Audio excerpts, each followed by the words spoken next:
Baik, sebelumnya Om Swastiastu, Assalamualaikum warahmatullahi wabarakatuh. Salam, salam sejahtera bagi kita semua, namo buddhaya, salam harmoni. Sebelumnya perkenalkan, nama saya Komang Pramayasa, mahasiswa Universitas Pendidikan Ganesha, Prodi Sistem Informasi. Pada video ini saya akan mendemokan dan juga sekaligus menjelaskan mengenai program, di mana program ini cukup simpel ya, yaitu program untuk mengetahui atau mengecek apakah kita harus memeriksakan diri ke rumah sakit terkait dengan pandemik COVID-19. Nah, jadi adapun patokan yang saya gunakan di sini yaitu dari data ini yang dikeluarkan oleh Menteri Kesehatan Republik Indonesia. Jadi di sini terdapat beberapa alur. Apakah siapa yang perlu melakukan pemeriksaan kesehatan ke rumah sakit? Jadi di sini terdapat pertanyaan-pertanyaan. Nah, di sini juga berupa jawaban ya, tidak, ya, tidak. Jadi di sini pertanyaan-pertanyaan ini nantinya akan menghasilkan hasil apakah kita harus memeriksakan diri atau mengkarantina diri selama pandemi COVID-19 ini. Seperti ini. Ini merupakan hasilnya, yaitu hubungi 119 XT9. Anda tidak perlu memeriksa diri ke rumah sakit, selalu jaga kesehatan Anda, periksakan diri ke dokter terdekat dan istirahat yang cukup. Seperti itu. Jadi program ini cukup simpel. Jadi saya harap program ini bisa berguna bagi kalian. Oke, untuk mempersingkat waktu, langsung saja. Pertama-tama saya akan menjelaskan terlebih dahulu kode program dari yang saya buat. Dan nanti di akhir akan saya coba untuk mendemokan program ini. Oke. Untuk bahasa program yang saya gunakan di sini adalah bahasa C. Cukup simple. Jadi di sini pertama-tama tentunya dalam struktur bahasa C kita harus menginclude stdoa atau string.h. Jadi kita memasukkan atau memanggil library stdio atau standar input output dan library string.h. Nah, di sini agar kita bisa menggunakan fungsi-fungsi yang berada di dalam library stdio dan library string.h di sini. Itu. Yang kedua ada variabel. Nah, variabel yang saya gunakan di sini yaitu ada variabel global, ada variabel lokal, dan juga ada yang namanya struct. Yang pertama, variabel global. Jadi variabel global di sini berfungsi agar nantinya variabel ini dapat digunakan secara keseluruhan atau secara global oleh fungsi-fungsi yang ada di dalam program ini. Jadi variabel global di sini saya memiliki variabel char, yaitu berupa jawaban. Nah, di mana jawaban ini merupakan variabel global, nantinya jawaban ini dapat digunakan oleh fungsi-fungsi lainnya yang ada di dalam kode program ini. Misalkan variabel ini dapat digunakan di fungsi ini, dan juga fungsi ini dapat digunakan di fungsi ini, dan begitu juga seterusnya. Seperti itu pemahaman sedikit mengenai variabel global. Jadi variabel itu bisa digunakan secara global. Yang kedua ada struct. Nah, di sini saya menggunakan struct yang saya beri nama yaitu pasien. Di mana struct pasien di sini memiliki data atau memiliki variabel yaitu KTP, nama, dan juga hasil. Nah, di sini nantinya struct ini akan otomatis memiliki variabel KTP, nama, dan juga hasil. Nantinya struct pasien ini saya gunakan untuk menginisialisasi mengenai user atau pasien. Seperti itu. Selanjutnya ada fungsi. Nah, fungsi di sini terdapat dua fungsi yang saya gunakan, yaitu fungsi check raw answer dengan parameter JWBN yang berupa char, dan juga fungsi hasil gejala dengan parameternya hasil yang berupa integer. Jadi terdapat dua fungsi. Nah, di mana fungsi ini berfungsi untuk meminimalisir terjadinya pengulangan kode program. Jadi dengan adanya fungsi di sini kita lebih bisa mengefisienkan waktu dan juga mengefisiensikan kode program yang kita gunakan. Jadi misalkan contohnya seperti ini. Di sini di hasil gejala. Jadi saya tidak perlu mengetik program ini, baris program ini berulang-ulang. If hasil sama dengan 1, jadi saya tidak perlu mengetiknya secara berulang-ulang. Jadi saya cukup mengetikkannya sekali dan nantinya saya bisa panggil fungsi tersebut. Jadi lebih mengefisienkan pengerjaan kode program kita. Itu secara umum fungsi dari function. Selanjutnya saya akan bahas satu-satu fungsinya. Yang pertama ada fungsi check wrong answer dengan parameter JWBN. Nah, fungsi check wrong answer di sini merupakan sebuah kondisi yang mengkondisikan jika jawaban atau jika untuk mengecek inputan yang dimasukkan oleh user ataukah apakah inputan tersebut inputan yang benar atau inputan yang salah. Jadi maksudnya di sini seperti ini. Nah, di sini kan terdapat pada fungsi check wrong answer di sini terdapat parameter JWN. Nah, jadi nantinya fungsi ini akan mengecek apakah JWBN ini merupakan inputan yang benar. Nah, inputan yang benar itu merupakan inputan T kecil, T besar, Y kecil, dan Y besar atau kapital. Nah, jadi jika inputan itu selain T kecil, T kapital, Y kecil, dan Y kapital, maka inputan tersebut merupakan inputan yang salah. Maka nantinya fungsi ini akan berjalan. Dimana saya jelaskan sedikit.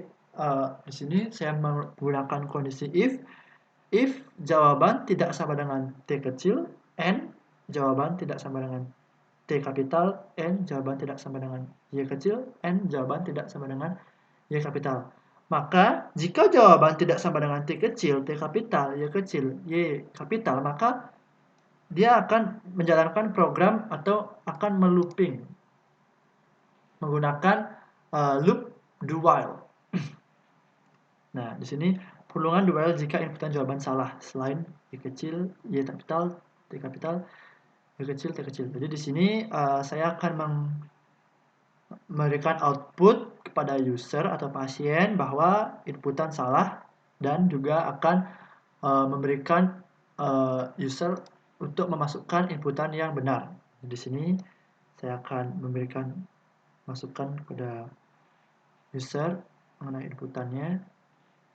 Nah, inputan maksudnya saya perulangan ini akan terus dilakukan jika jawaban merupakan jawaban yang salah, yaitu jawaban selain T kecil, T kapital, Y kecil, dan Y kapital. Namun, jika jawaban sudah benar, maka fungsi ini tidak akan berjalan. Seperti itu. Nah, jika jawaban sudah benar, maka dia akan lanjut ke baris selanjutnya, yaitu di sini kita menginisialisasikan atau memberikan nilai kepada variabel jawaban, yaitu variabel global di jawaban di sini. Nah, di sini kan anggap saja JWBN ini sebagai alias. Nah, misalkan kita user menginputkan nilai Y pada JWBN di sini, maka JWBN ini akan memiliki nilai Y. Nah, jadi nilai Y ini akan kita oper atau akan kita masukkan juga, kita inisialisasi ke variabel global jawaban. Jadi variabel global jawaban ini memiliki nilai yang sama dengan alias JWBN di sini, parameter JWBN di sini. Nah, itu.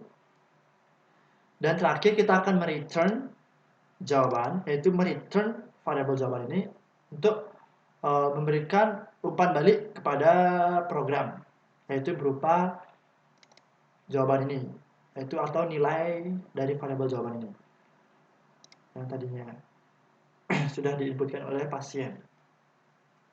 Seperti itu. Jadi fungsi ini berguna untuk secara simpel untuk mengecek inputannya dimasukkan oleh user dan juga melakukan perulangan agar user dapat memasukkan inputan yang benar. Nah, untuk fungsi yang kedua di sini yaitu hasil gejala. Di mana fungsi ini memiliki parameter yang berupa variabel integer dengan nama hasil. Nah, fungsi ini berguna untuk mengetahui hasil dari jawaban pasien. Maksudnya hasil di sini yaitu seperti yang sudah saya katakan ini. Nah, ini merupakan hasil. Nah, ini hasil, ini juga hasil, ini hasil, hasil. Nah, ini juga hasil. Tapi ini sama ini merupakan hasil yang sama ya. Nah, seperti itu. Jadi, agar kita tidak mengetikkan hasil ini secara berulang-ulang, maka saya buatkan dia menjadi function hasil gejala. Agar nantinya function tersebut dapat digunakan secara berulang-ulang.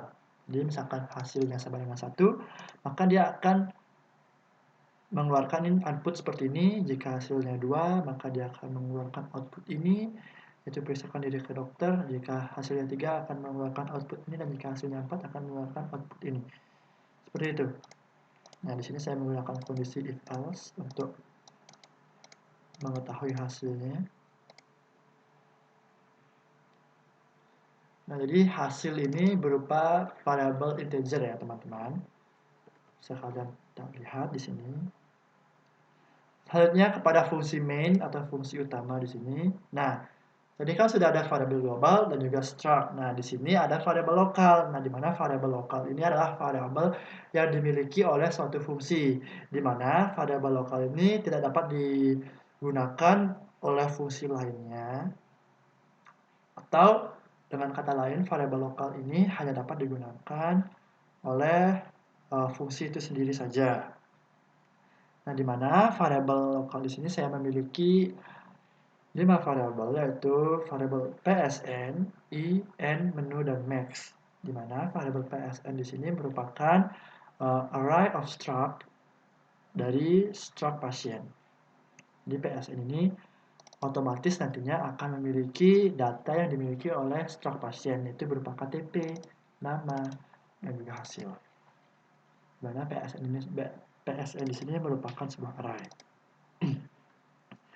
Selanjutnya ada variabel integer yaitu I, N, menu, dan max. Saya akan menjelaskan sedikit mengenai variabel ini. Jadi variabel I di sini saya gunakan untuk variabel pencacah sebagai looping nantinya. Variabel N di sini yaitu untuk menentukan jumlah pasien, atau nantinya akan mengurutkan pasien ke berapa sih ini itu. Jadi ini saya gunakan untuk menentukan jumlah pasien. Ada variabel menu yaitu untuk menerima inputan dari user berupa menu layanan yang dipilih, dan juga ada variabel max yaitu variabel pasien terbaru atau pasien terkini. Jadi pasien yang baru saja diinput ini merupakan variabel max untuk pasien yang baru saja datanya diinputkan atau data paling terakhir istilahnya. Nah, jadi penjelasannya di sini pertama-tama dalam program ini saya mengeset untuk variabel r ini menjadi 0. Karena kenapa? Jadi di sini saya pertama-tama mengeset jumlah pasien itu adalah 0 karena tidak mungkin kan data pasien itu sudah ada tiba-tiba tanpa program dijalankan. Jadi di sini saya pertama-tama mengeset jumlah pasiennya itu 0. Jadi N ini merupakan jumlah pasien. Nah, selanjutnya saya akan melakukan pengulangan dual pada menu layanan. Di sini saya akan menggunakan pengulangan dual. Jadi pengulangan ini akan terus dilakukan sampai jika menu tidak sama dengan 4. Jadi jika user menginputkan angka 4, maka pengulangan itu akan otomatis dihentikan. Seperti itu. Jadi jika selama user mengetikkan menu selain 4, maka pengulangan ini akan terus dijalankan. Nah, setelah melakukan pengulangan di sini ada kode program di dalamnya, yaitu apa yang diulang atau apa yang di looping. Di sini saya menglooping menu layanannya. Bisa dilihat di sini ada menu layanan 1 untuk memasukkan data baru, menu layanan 2 untuk melihat data terakhir disimpan, menu layanan 3 untuk melihat semua data tersimpan, menu layanan 4 untuk keluar. Nah, di sini saya akan selanjutnya akan menerima inputan dari user di sini. Lupa scanf dan memasukkan nilainya ke dalam variabel menu. Itu. Nah, jika pertama-tama user sudah menginputkan menu yang dipilih, maka selanjutnya saya akan melakukan kondisi switch case, di mana saya akan meng-switch nilai dari menu ini. Jadi dalam beberapa case, ada 4 case. Cara di sini ada 4 menu, maka saya akan menggunakan 4 case. 1, case 2, case 3, dan case 4. Nah, dan juga ada case default. Case default ini jika inputan selain dari 1, 2, 3, 4, maka di sini merupakan defaultnya. Nah, case yang pertama, setelah user menginputkan menginputkan menu yang ingin dipilih, maka selanjutnya kita akan meng-switch sesuai dengan menu yang ada. Jika user memilih 1, maka kita akan meng-switch itu kepada case yang pertama. Oke, saya jelaskan secara berurut saja ya.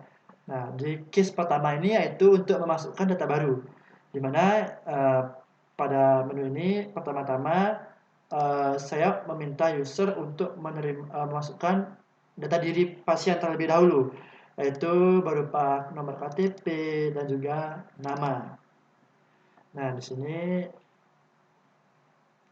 jika sudah, maka di sini saya scanf menggunakan scanf dan juga fgets untuk menerima inputan dari user dan memasukkan variabel KTP ke variabel psn n.ktp. Nah, jadi maksudnya di sini psn dalam kurung siku n.ktp di sini merupakan pasien ke 0 KTP. Maksudnya kenapa di sini 0? Karena array itu indeks dari sebuah array dimulai dari indeks yang ke 0, bukan yang ke 1. Maka dari itu, maka di sini saya pertama-tama menginisialisasikan bahwa n itu sama dengan 0. Nah, di sini saya memasukkan nilai KTP ini ke variabel KTP, variabel struct pasien. Nah, struct pasien ke 0.ktp. Jadi di sini KTP saya memasukkannya ke variabel KTP pasien. Selanjutnya ke variabel nama. Di sini saya menggunakan fungsi fgets, di mana di sini untuk menyimpan sebuah string biasanya sebenarnya kita bisa menggunakan scanf, tapi itu tidak dianjurkan. Maka di sini saya menggunakan fgets. Dimana saya akan memasukkan variabel nama ke dalam variabel struct pasien nama. Nah, setelah user memasukkan data dirinya, maka akan muncul pertanyaan-pertanyaan mengenai gejala seputaran pandemi COVID-19. Nah, di sini user akan menjawab pertanyaan dengan cukup dengan huruf Y atau T. Dimana di sini dimulai dari pertanyaan pertama, melakukan kontak fisik dengan pasien COVID-19 dan bla bla bla bla. Maka di sini saya akan menerima inputan dari user, yaitu dimasukkan ke dalam variabel jawaban. Setelah menerima inputan dari user dan memasukkannya ke dalam variabel jawaban, selanjutnya saya memanggil fungsi check wrong answer di sini. Nah, jadi di sinilah fungsinya function check wrong answer yang tadi saya bahas di atas. Yang ini. Nah, di sini. Jadi, setelah user memasukkan jawaban, saya cek terlebih dahulu apakah jawaban tersebut merupakan jawaban yang sesuai. Maksudnya di sini adalah jawaban yang sudah diberikan, yaitu Y atau T. Jadi, misalkan user memasukkan atau menginputkan B misalkan. Jadi itu kan otomatis merupakan jawaban yang salah. Maka di sini akan terpanggil variabel atau function maksud saya check wrong answer dengan parameter jawaban. Jadi kita melempar variabel jawaban sini sebagai parameter untuk fungsi check wrong answer. Itu. Nah, jika user menginputkan variabel atau nilai yang salah, maka fungsi ini akan berfungsi. Namun jika tidak, maka fungsi ini akan dilewatkan atau karena jawabannya sudah benar, itu kan ya. Selanjutnya, jika jawaban sudah benar, maka kita mulai untuk mengkondisikan jawabannya. Nah, seperti di sini. Ya, tidak. Jika ya, maka yang keluar akan ini. Jika tidak, maka pertanyaan yang keluar adalah ini. Seperti itu dan seterusnya. Jika iya, maka hasilnya adalah ini. Jika tidak, maka hasilnya adalah ini. Dan juga jika iya, maka hasilnya ini. Dan jika tidak, maka hasilnya ini. Jadi kita akan mengecek jika jawabannya di ketikkan atau dimasukkan oleh user merupakan jawaban Y atau ya, maka akan muncul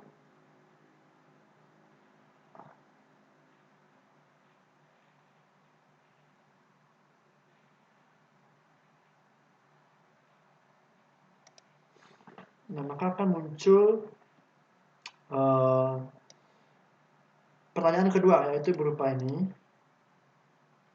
Nah, jika sudah, maka akan kita cek lagi di sini seperti ini.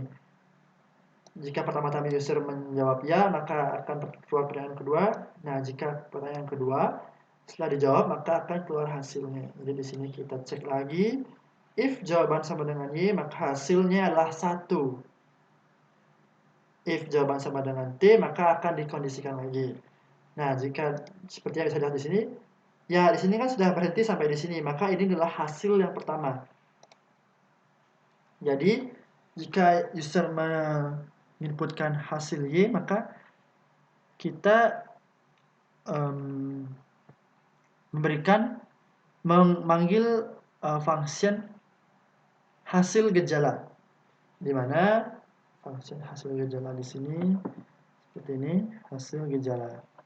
Tapi pertama-tama kita masukkan dulu nilai, memberikan nilai 1 kepada variabel hasil pasien di sini, hasil pasien, untuk menginisialisasikan bahwa hasilnya adalah 1. Dan nantinya kita akan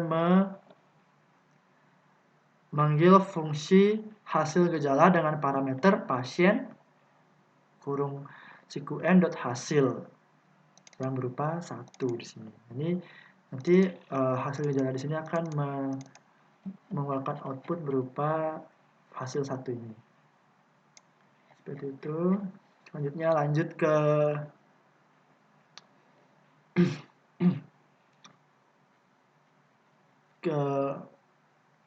nah di sini itu untuk kondisi ya. Nah, jika tidak, maka dia akan mengeluarkan hasil yang ini. Yaitu kita pertama-tama kita berikan hasil 4 kepada variabel hasil pasien, di mana hasil 4 ini merupakan hasil atau unit sementara. Anjuran sementara karantina diri selama 14 hari terhitung. Nah, setelah itu kita akan menerima inputan lagi dari user. Seperti ini. Di sini.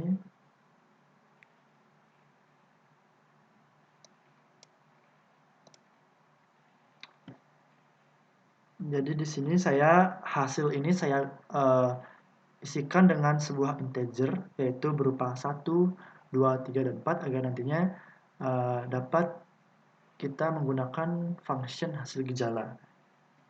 Seperti itu. Begitu juga dengan yang di bawah ini. Jadi setiap kita menerima inputan dari user, inputan berupa jawaban dari user, kita memanggil function check wrong answer untuk memastikan jawaban yang di input oleh user itu merupakan jawaban yang benar. Itu jadi di sini jika Y lagi maka hasilnya 1, jika tidak maka hasilnya 3. Nah, itu untuk kondisi Ya, yang pertama di sini. Nah, untuk kondisi kedua yaitu T. Jadi, kondisi yang ini T. Jika tidak, maka kita akan sama seperti sebelumnya, kita menerima inputan dari user, itu berupa jawaban, dan juga mengecek jawabannya. Setelah itu, mengkondisikan jawabannya apakah Y atau T. Jika Y, maka kita akan memberikan hasilnya. Jika T, maka kita memberikan hasilnya sesuai dengan pertanyaan-pertanyaan yang dijawab oleh user. Nah, itu untuk case pertama. Jadi kita hanya sesimpel untuk melakukan pengkondisian dari jawaban-jawaban yang diberikan oleh user. Selanjutnya, jika user sudah menjawab semua pertanyaannya, otomatis semua data sudah tersimpan kan, yaitu berupa KTP, nama, dan juga hasil yang didapatkan oleh user atau pasien. Jika itu sudah dilakukan, maka kita menginisialisasikan variabel max atau data terakhir tersebut adalah variabel n atau variabel atau data yang baru saja kita input. Jadi di sini 0. Kan tadi pertama-tama kan 0. Jadi otomatis n di sini 0. Maka jika pasien sudah selesai untuk menginputkan jawabannya, maka kita lakukan mengeset nilai max ini sama dengan nilai n. Jadi misalkan di sini 0, seperti tadi 0, maka nilai max ini adalah 0. Jadi data terakhir itu adalah data ke 0. Setelah itu, barulah kita menginkrementkan nilai n tersebut, agar nilai n tersebut tidak stuck terus-menerus di 0. Jadi setelah kita menginputkan data, maka nilai n itu akan bertambah secara otomatis, yang awalnya dari 0 menjadi 1, 2, 3, dan seterusnya sesuai dengan inputan yang sudah dilakukan. Selanjutnya ada case yang kedua. Case yang kedua di sini yaitu untuk mencetak data terakhir yang dimasukkan oleh user. Mencetak data pasien terakhir. Namun sebelumnya di sini perlu diingat bahwa di sini terdapat sebuah kondisi. Jika kita belum menginputkan data sama sekali, maka seharusnya ada kondisi yaitu berupa output yang memberitahu bahwa belum ada data yang tersimpan. Nah, jadi di sini saya menggunakan kondisi if, yaitu n sama dengan 0. Jadi seperti ini. Tadi di awal kita mengeset nilai n sama dengan 0. Otomatis itu tidak ada data. Atau artinya belum ada data yang disimpan. Kecuali kalau dia sudah memilih menu 1, maka n itu akan bertambah menjadi 1. Nah, jika n sama dengan 0 atau kondisi jika data pasien kosong, maka output yang dikeluarkan adalah mohon maaf, saat ini tidak ada data tersimpan, silahkan isi data terlebih dahulu. Nah, jika n tersebut tidak sama dengan 0, maka barulah kita bisa memberikan output berupa data pasien terakhir. Yaitu di sini saya memberikan output yaitu data pasien terakhir, yaitu ada KTP, nama, dan juga hasil. Di mana variabel yang saya panggil di sini adalah variabel max dari KTP tersebut, dan juga variabel nama, dan juga variabel hasil. Di mana di sini patokan data yang saya gunakan adalah variabel max. Karena seperti yang sudah saya katakan tadi, variabel max ini merupakan variabel yang mengidentifikasikan berupa data pasien yang terakhir. Seperti itu. Itu pasien max.ktp, pasien max.nama. Nah, di sini saya juga memanggil function hasil gejala lagi. Nah, jadi bisa teman-teman lihat function ini sangat berguna di dalam sebuah program. Jadi di mana kita hanya cukup memanggil dengan cara hasil gejala dengan parameter di dalamnya. Kita sudah dapat mengakses function ini, hasil gejala ini. Jadi kita tidak perlu mengetikkan kode ini secara berulang-ulang. Jadi cukup dengan memanggil hasil gejala saja. Tapi jangan lupa untuk memberikan parameter di dalamnya. Jika pasien tersebut memiliki parameter. Namun jika tidak, maka cukup dikosongkan seperti ini saja. Tuh. Namun karena di sini memiliki parameter hasil, maka saya akan memberikan parameter hasil dari user.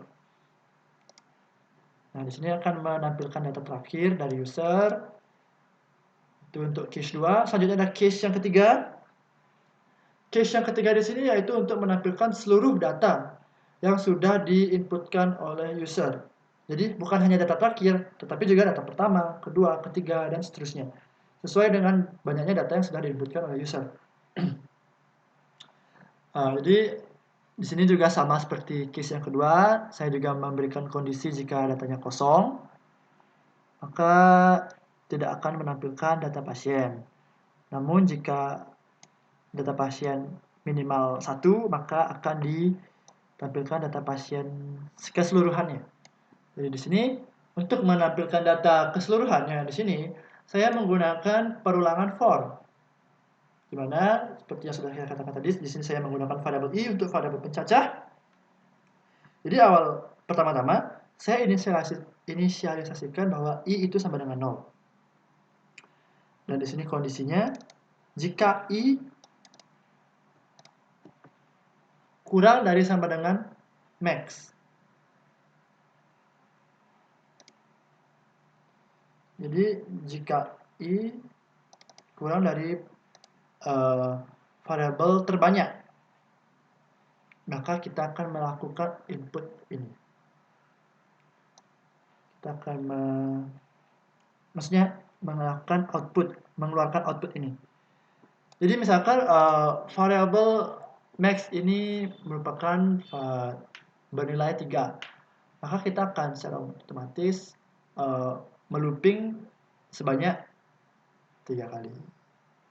Mohon maaf, maksud saya 4 kali karena di sini dimulai dari 0, maka 0, 1, 2, 3. Jadi berupa 4 data. Seperti itu. Jadi di sini ada increment-nya. Nah, di sini saya menggunakan data pasien ke persen di i plus 1. Nah, kenapa saya menggunakan i plus 1 di sini? Karena jika saya menggunakan i di sini, maka yang akan tampil adalah 0. Karena awal-awal di sini adalah 0. Maka nggak mungkin dong kita menampilkan data pasien ke 0. Itu kan agak kurang bagus dilihat. Jadi di sini saya tambah 1. Itu untuk memastikan data pasien ke 1, 2, 3, dan seterusnya. Namun karena di sini array dimulai dari 0, maka saya pertama-tama menginisialisasikan i sama dengan 0. Sesuai dengan variable array atau tipe data array yang dimulai dari 0. Indeksnya dimulai dari 0. Selanjutnya saya akan melooping ini, output ini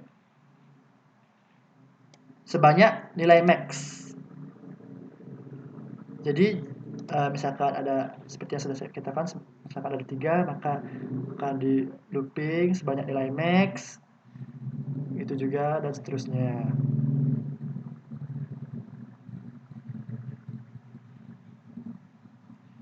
Nah, jadi outputnya itu sama seperti pada case 2, yaitu saya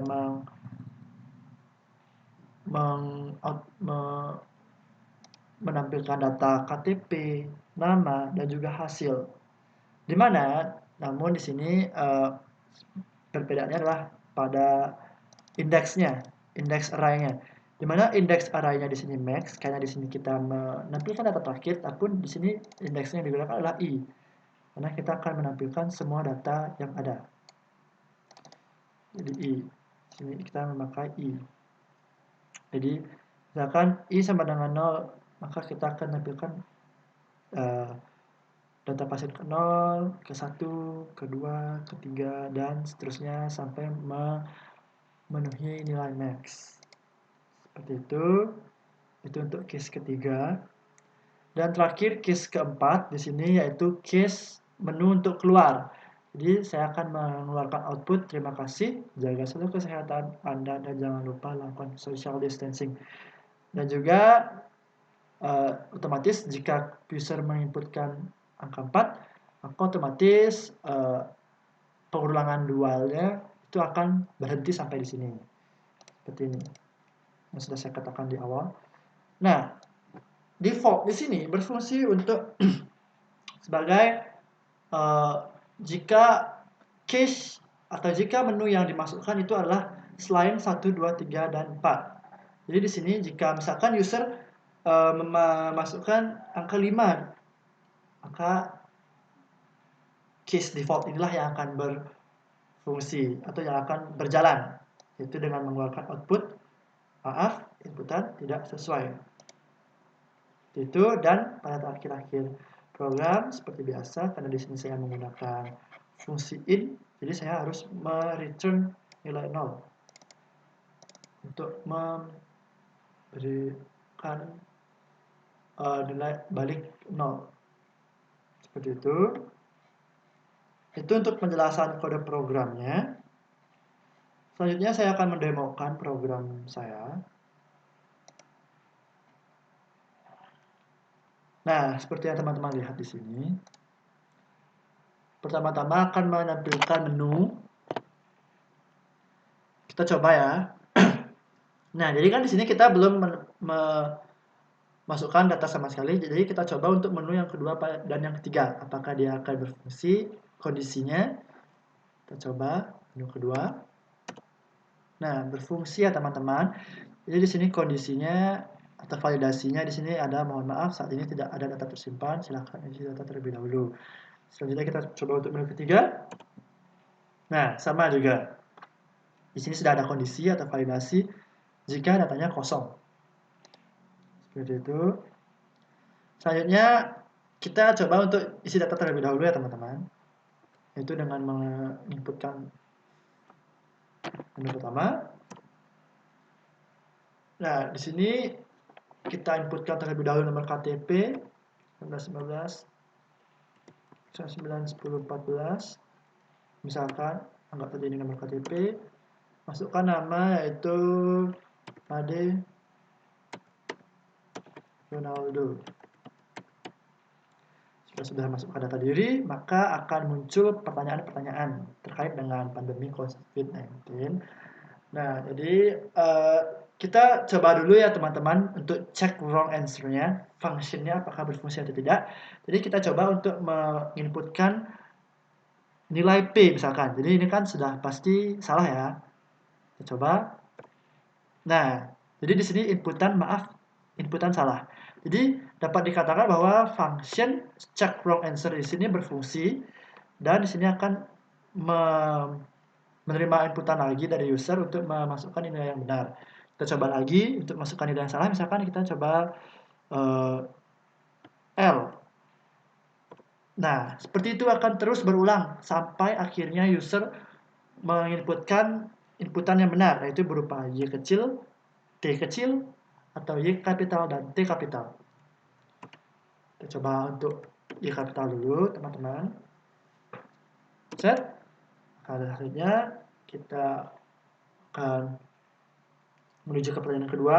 Sedang mengalami demam, pilek dan sesak napas. Kita coba lihat di sini. Kita pertama menjawab ya, dan selanjutnya kita coba menjawab ya. Oke teman-teman, kita tes untuk menjawab ya lagi atau Y. Maka seharusnya hasilnya adalah sesuai seperti ini. Hubungi 119EXT9 atau periksakan diri ke rumah sakit rujukan COVID-19 di daerah Anda. Kita coba cek apakah sudah sesuai dengan hasilnya. Oke, dapat dilihat di sini teman-teman ya bahwa hasilnya di sini sesuai dengan jawaban yang sudah diinputkan, yaitu berupa Y dan Y. Nah, itu baru data pertama. Coba kita masukkan data kedua lagi. Nah, kita coba lagi. Tapi sebelumnya saya juga ingin mengecek validasi untuk menu ini. Jika kita jadi di sini kan ada 4 menu, 1, 2, 3, 4. Coba kita masukkan angka 5 di sini. Apakah dia error atau bagaimana? Kita coba lihat. Nah, di sini keluar output maaf inputan tidak sesuai. Jadi selain angka 1, 2, 3, dan 4 itu akan menghasilkan menghasilkan output maaf inputan tidak sesuai. Coba kita input angka 9. Nah, sama juga ya teman-teman, maka dia akan mengeluarkan output, maaf, inputan tidak sesuai. Seperti itu. Jadi kita langsung saja untuk menambahkan data lagi, masukkan data baru lagi. Itu. Masukkan KTP-nya 119, 5, 19, 10, 16 dengan nama Putu Syahrini. Nah, tadi kan kita sudah menggunakan huruf kapital. Sekarang kita akan coba menggunakan huruf kecil. So, di sini saya akan mencoba untuk menjawab pertanyaan dengan jawaban tidak, dan pertanyaan kedua dengan jawaban tidak. Harus menghasilkan hasil ini. Nah, kita coba dengan menggunakan huruf kecil, T kecil, selanjutnya T kecil lagi. Nah, kita lihat hasilnya di sini. Apakah sudah sesuai seperti hasil ini? Oke, sudah sesuai teman-teman ya. Anda tidak perlu memeriksakan diri ke rumah sakit, selalu jaga kesehatan Anda. Seperti ini. Anda tidak perlu memeriksakan diri ke rumah sakit, selalu jaga kesehatan Anda. Seperti itu. Nah, itu kita coba lagi untuk selanjutnya menu kedua. Karena kita tadi sudah menginputkan 2 buah data, jadi harusnya data kedua yang harus ditampilkan di menu kedua, itu data terakhir, yaitu data si dari Putu Syahrini. Oke, kita coba menu 2. Nah, data pasien terakhir adalah Putu Syahrini dengan hasil tidak perlu memeriksakan diri ke rumah sakit, selalu jaga kesehatan Anda dengan nomor KTP-nya 1919 09 1016. Jadi sudah sesuai teman-teman dengan apa yang sudah diinputkan di data paling terakhir seperti ini. Nah, sudah sesuai. Selanjutnya kita coba untuk data atau maksudnya menu ketiga. Jadi harusnya dia menampilkan semua data ya yang sudah saya inputkan. Oke, jadi di sini sudah menampilkan semua data itu. Nah, jadi maksud saya di sini I+1 di sini pada case ketiga. Nah, di sini I+1 di sini maka dia akan menampilkan bahwa ini adalah data pasien ke-1. Jika saya hanya menulis I saja, maka dia nantinya akan menampilkan data pasien ke-0. Seperti itu teman-teman. Tapi karena sudah saya tambah dengan 1, maka dia menampilkan data pasien ke-1. Jadi inisialisasinya adalah data pasien ke-1, data pasien kedua, yaitu Made Ronaldo dengan hasilnya dan Putu Syahrini dengan hasilnya. Setelah itu untuk menu yang keempat yaitu keluar, kita coba. Nah, terima kasih, jaga selalu kesehatan Anda dan jangan lupa lakukan social distancing. Nah, seperti itu untuk menu yang keempat, maka dia proses akan otomatis selesai. Kita ketik enter, nah proses akan otomatis tertutup atau di close. Oke teman-teman, jadi sekian program yang saya sudah buat beserta penjelasan dan juga demonya. Walaupun program ini merupakan program sederhana, tapi saya harap program ini dapat membantu kita semua. Akhir kata, saya ucapkan terima kasih karena sudah menonton video ini. Mohon maaf jika ada salah kata ataupun kata-kata yang kurang enak untuk didengar. Sebelum saya mengakhiri video ini, saya berpesan kepada teman-teman untuk tetap menjaga kesehatan dan juga selalu lakukan social distancing. Saya Kemang Pramayasa, pamit undur diri. Sampai jumpa di video selanjutnya.